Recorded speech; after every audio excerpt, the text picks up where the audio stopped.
अस्सलामुअलैकुम दोस्तों, आपके लिए आज एक सरप्राइज़ है। थंबनेल पर आपने बिल्कुल सही देखा।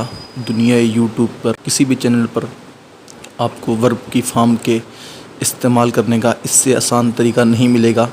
अगर मिले तो आपको फुल इख्तियार है, आप चैनल अनसब्सक्राइब करके जा सकते हैं। अब है वर्ब की फॉर्म्स को याद करने का तरीका।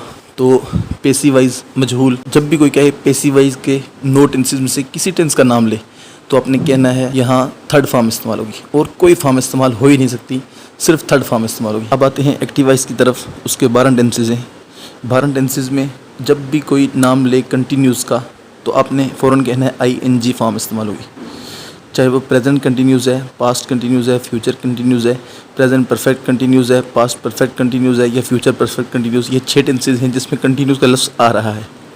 एक्टिव वाइज में कंटिन्यूस का लफ्ज़ जो ही कोई बोले तो आपने आंखें बंद करके कहना है ING फॉर्म इस्तेमाल होगी। अब आते हैं थर्ड फॉर्म की तरफ।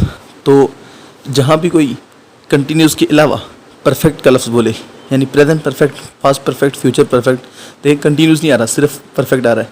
अगर कंटिन्यूस साथ मिल गया तो ING होगी, लेकिन कंटिन्यूस के अलावा अगर परफेक्ट का नाम आया तो थर्ड फॉर्म इस्तेमाल होगी। अब आपने फॉर्म याद करनी है दूसरी।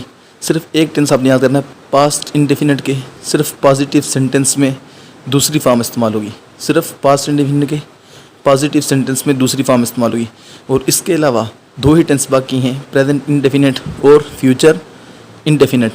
इन दोनों में और पास्ट इंडेफिनिट बाकी जो सेंटेंस हैं पॉजिटिव के अलावा सब में पहली फॉर्म इस्तेमाल होगी। उम्मीद है आपको ये तरीका पसंद आया होगा और वीडियो अच्छी लगी होगी। अब अगर आपको ढूंढने से ऐसा आसान तरीका नहीं मिला तो आपसे गुजारिश है कि इस वीडियो को अपने 10 बेहतरीन दोस्तों तक शेयर करें और मेरे चैनल को ज़रूर सब्सक्राइब करें। मिलते हैं अगली किसी बेहतरीन वीडियो में, तब तक के लिए अल्लाह हाफ़िज़।